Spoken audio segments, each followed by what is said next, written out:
Now we'll be doing question number 13 of the arithmetic progression, which is the exercise number 5.2. So what does it say? It says that how many 3-digit numbers are divisible by 7? 3-digit number कितने ऐसे हैं जो 7 से जिनमें उसकी भाग चली जाए, दैट कैन बी डिविजिबल. पहली बात तो 3-digit नंबर्स समझ लेते हैं. आइए, what are the 3-digit numbers? So 3-digit numbers जो हैं वो कौन कौन से हैं भाई? 99 is the last 2-digit number. कौन कौन से हैं? पहले तो 100, 101, 2, 3, 4, 5, so on. ठीक है, कहां तक जा सकते हैं? 999 तक. तो ये तो हो गया 3-digit नंबर्स. क्या हो गया? 3-digit numbers. अब इनमें से कौन कौन से 7 से डिवाइड होते हैं? 100 होता है क्या? नो.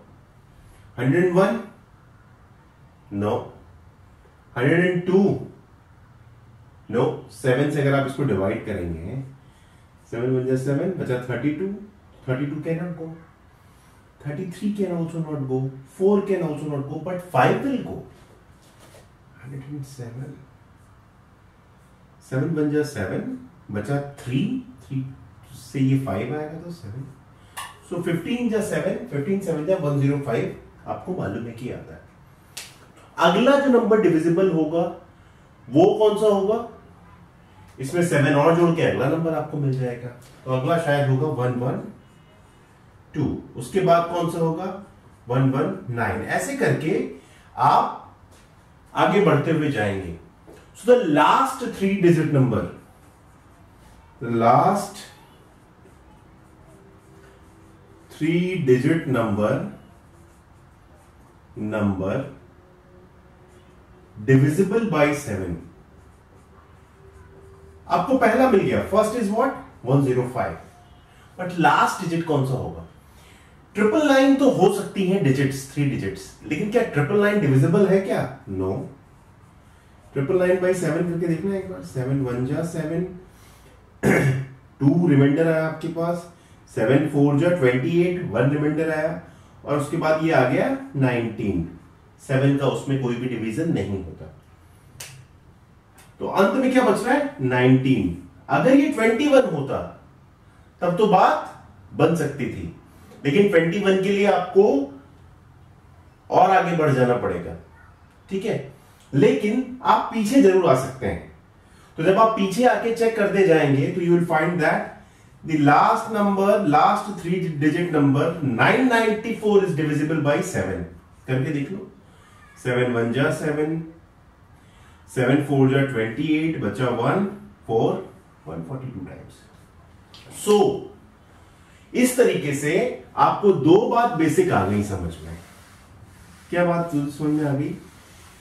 कि 3 डिजिट्स के अंदर जो नंबर डिविजिबल हैं वो नंबर ऐसे हैं कुछ. तो जो एपी उनकी बन रही है, एपी देखते हैं है या नहीं है. पहले नंबर्स देख लें. नंबर्स हैं 105, 112, 119, 126, 7. Keep on till 994. तो जो आपकी एपी है, क्या ये एपी है क्या? So let us understand. AP आपको डिफाइन करने के लिए क्या क्या चाहिए होता है? फर्स्ट टर्म चाहिए होता है, और दूसरी बात क्या चीज चाहिए होती है? कॉमन डिफरेंस चाहिए होता है. तो इसके और इसके बीच में कॉमन डिफरेंस क्या है? 7. इसके और इसके बीच में कॉमन डिफरेंस क्या है? 7. इसके बीच में कॉमन डिफरेंस क्या है? 7. So you have an AP whose first term is what? 105. That is A. And the common difference is what? 7. That is what? D. उसने क्या बोला है कि कितने टर्म्स डिविजिबल बाय 7 होंगे. तो अगर मैं ये पता कर लूं कि 994 टर्म जो 994 है वो कौन सा टर्म है, विच टर्म इट इज, तो मैं बता सकता हूं कि इतने इतने नंबर जो है डिविजिबल बाय होंगे. So let us assume that this is the nth term. What? nth term. क्या ये nth टर्म है? तो आपके पास an क्या आ गया? an क्या होता है? a plus n minus 1 into D.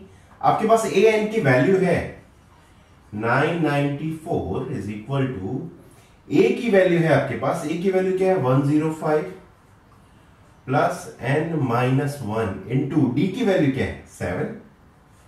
यहां से निकाल सकते हैं ना भाई, 994 minus 105 is equal to n minus 1 into 7. इसमें से आप जब घटाएंगे 994 में से 105 घटाएंगे तो कितना आएगा? 889 is equal to n minus 1 into 7. जरा सीधा लिख लेते हैं. So n minus 1 will be what? 889 divided by 7. 7 1 जा 7. ओके, बचा 1, 7 2 जा 14, बचा 4 एंड 7 7 जा 89. So what is the value? 127. So n is what? n is 127 plus 1, that is 128. So how many terms will there be which are divisible by 7? That is 128 terms. There can be 128 digits or numbers which falls between 100 and 999 that can be divided by 7. 7 से divisible, 7 से divisible 128 numbers होंगे. So answer is what? Answer is what? 128. 128. चलिए, so this question is done. Let us do question number 14. I again request all of you to keep the NCERT with you so that you have the clarity of the question number. Okay. So question is, what is the 14th question? It is how many multiples of 4 lie between 10 and 250? How many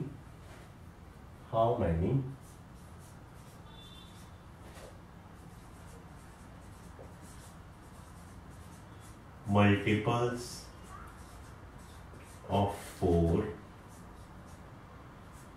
lie between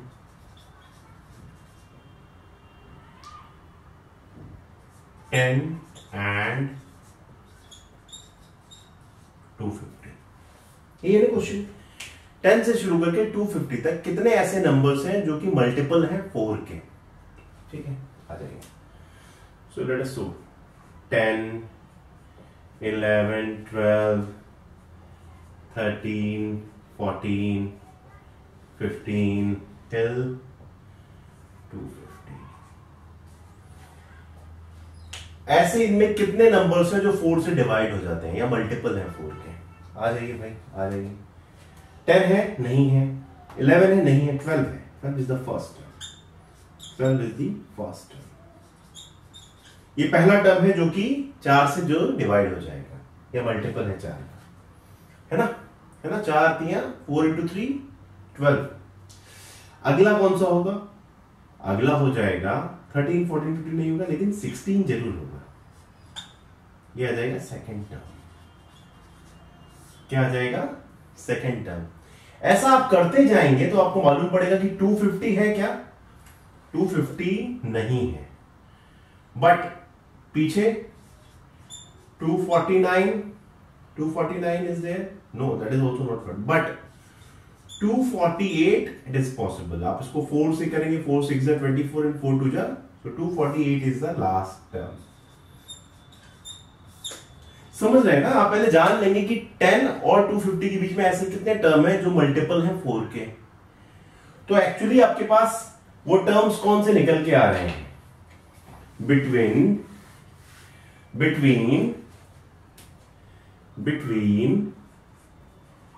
आराम से समझेंगे तो समझ में आएगा. 10 and 250 and multiple multiple of 4। क्या numbers हैं? Numbers हैं 12, 16, 20, 24 till 248, neither 249 nor 250। इसके पीछे कौन से होंगे? 244। ठीक है। So what have you got? You have got an AP. It is an AP. ठीक। What is the first term of the AP? The first term of AP is 12. What is the common difference of the AP? D is what? 4. D is what? 4. आपको निकालना क्या है कि कितने terms हैं बीच में। तो हम एक ऐसी एपी है जो शुरू तो होती है 12 से और खत्म होती है 248 पे। तो अगर मैं ये पता कर लूं कि 248 कौन सा टर्म है इस एपी का, तो मैं ये बता पाऊंगा कि कितने टर्म्स हैं जो कि 10 और 250 के बीच में डिविजिबल बाय 4 है। ठीक है। So let us assume that this is the, let us assume that 248 is nth term। क्या है? nth term है। So a n क्या होता है? n plus, sorry, a plus n minus 1 into D. A N की value क्या है? 248 is equal to ए की वैल्यू क्या है? 12 plus n minus 1 into 4। This will come somewhere here. So 248 minus 12 is equal to n minus 1 into 4। So n minus 1 into 4 is what? 248 में से 12 चला जाएगा 236। ठीक है। n minus 1 is equal to what?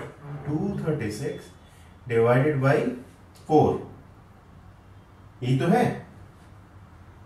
246 divided by 4।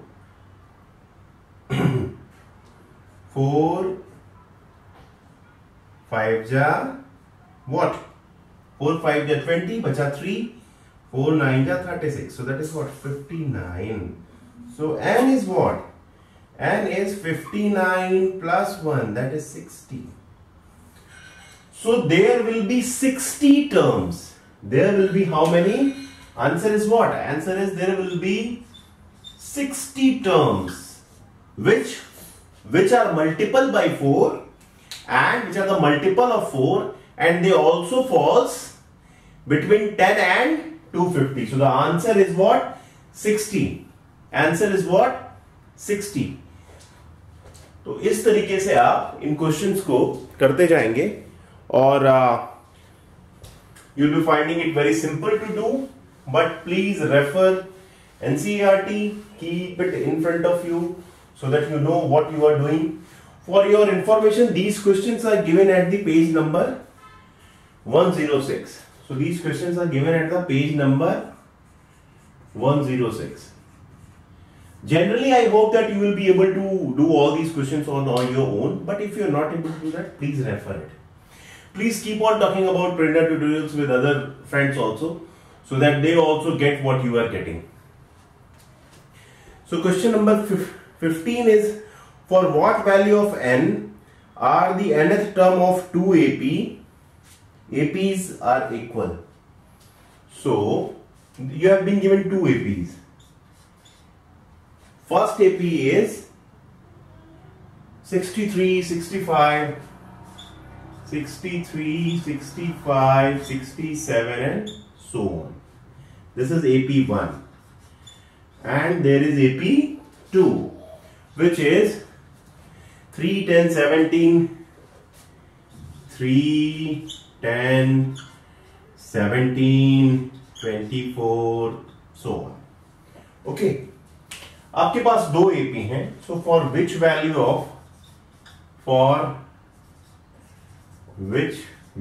of an nth term for both is same। ऐसी क्या है value n की, ऐसा कौन सा टर्म है जो इन दोनों में सेम है, ऐसा समझ लो आप। दो एपी हैं आपके पास, तो पहले AP1 की बात कर लेते हैं।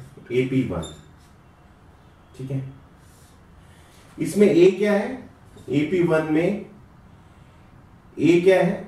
A is 63 and D is what? 2 है ना। 63, 65, 67, कॉमन डिफरेंस इज व्हाट? 2, ठीक है। AP2 क्या है भाई आपकी? दूसरी जो AP है उसमें A क्या है? उसमें A है 3 और कॉमन डिफरेंस क्या है? 7। लेट अस से कि nth टर्म दोनों का यही सेम होगा। Let us say that term is nth term. So nth term, so AP1 का nth टर्म क्या हो जाएगा? an क्या होता है? A, मैं ये बार बार इसलिए लिखता हूं कि आपको हमेशा ना याद रहे फॉर्मूलाज। तो A is what? 63 plus n-1 into 2। So this is the question, this is the equation 1। AP2 की अगर मैं बात करूं तो इसका nth टर्म क्या होगा? A plus n-1 into D. AP2 में क्या है? A क्या है? 3 plus n-1 into D 7। Question कहता है कि ये और ये दोनों सेम है। an जो है, जो nth टर्म है, दोनों का सेम आना चाहिए। वो वाला नंबर बता दो मुझे कौन सा होगा, कौन सा टर्म होगा वो। तो इक्वेटिंग भाई आप इक्वेशन 1 एंड 2, ये इक्वेशन दोनों बराबर कर दीजिए। दोनों की वैल्यू सेम है ना भाई, nth टर्म दोनों का सेम है, ठीक है। तो आ जाइए भाई, 63 plus n-1 into 2 is equal to 3 plus n-1 into 7। यहां से इसको इधर आने दीजिए। तो 63 minus 3 is equal to n minus 1 into 7, n minus 1। देखिए कैलकुलेशन का बहुत बड़ा खेल है। अगर आपने कैलकुलेशन करना नहीं सीखी या अगर आपको आदत नहीं पड़ा तो आपका क्वेश्चन गलत होना निश्चित है। तो this is what? This is 60, this is 7n minus 7 minus 2n plus 2। यही ना भाई, 2 अंदर था, 2n माइनस 2 हो जाता। जब माइनस से बाहर पड़ेगा तो ऐसा हो जाएगा, ठीक है। आ जाइए, तो इधर क्या हो जाएगा? और आगे आ जाइए, 60, ये 2 है, प्लस का 2 है, ये माइनस का 7 है। तो यहां बचेगा क्या? यहां बचेगा माइनस का 5, जो कि इधर चला जाएगा तो प्लस हो जाएगा। तो 60 plus 5 is equal to what? 7n minus 2n, which is what? 5n. So 65 is equal to 5n. So n is what? N is 65 by 5, that is 13। मतलब कि दोनों AP का जो 13th टर्म है, for both of the AP, the 13th term will be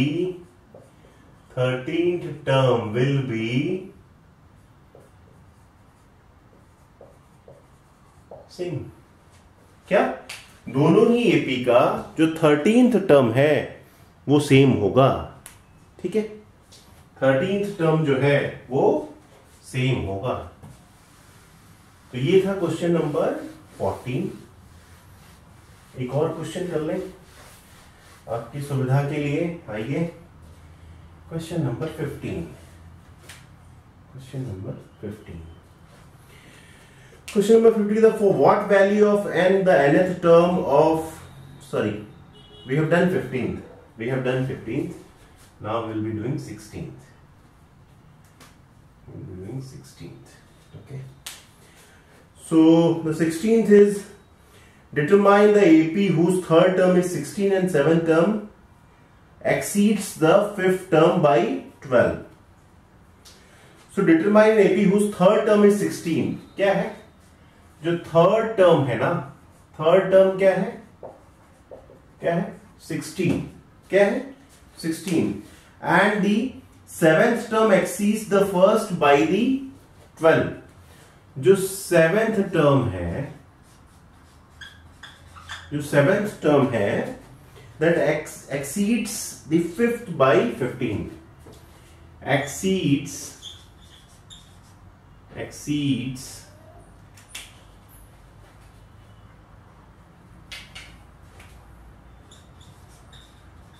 fifth by 12. Assume कर लो. Let us assume the first term is A and common difference is small d. आप मान लो, ठीक है? तो पहली वाले, तो थर्ड टर्म क्या है? 6 है, तो थर्ड टर्म क्या हो जाएगा? A plus 2d is equal to what? 16. ठीक है?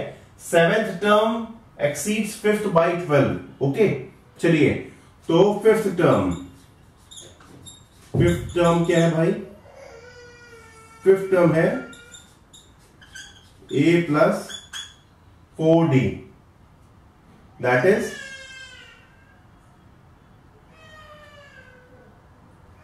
A plus 4d. Fifth term क्या है? A plus 4d, and which is what? Which is, let us say, seventh term. इसमें अगर आप 12 जोड़ दें तो सेवेंथ टर्म आ जाती है. क्या जाती है? Seventh term. That is A plus 6d. ये ना, seventh term exceeds fifth by 12. आ जाइए भाई, यहां से आपको क्या आएगा? A से ये A कैंसिल हो जाए, 4d इधर जाके 6d से 4d जाएगा तो 2d आ जाएगा. ठीक है, तो क्या आएगा? 2d is equal to what? 12. So d is what? 6. d आ गया 6. ठीक है, अब आप इसमें जो है वैल्यू रख दीजिए. तो a plus 2 into 6 is what? 16. So a is what? 16 minus 12. So a is what? 4. So what is the AP? AP कैसे लिखते हैं आप? फर्स्ट टर्म 4, सेकेंड टर्म जो भी कॉमन डिफरेंस रहा होगा वो क्या है? कॉमन डिफरेंस क्या है? 6 है. 10, 16, 22, 28, 34, 40, 44 एंड सो ऑन. अब यहां पे देखिए क्या वो आपका नियम फिफ्थ टर्म वाला लग रहा है. फिफ्थ टर्म क्या है? First, second, third, fourth, fifth. Fifth is this is the fifth term. ठीक है ना? सेवेंथ टर्म क्या है आपका? ये 40. दोनों में डिफरेंस क्या है? 12. So your answer is matching the situation. So this is your AP. 4, 6, 10, 16, 20.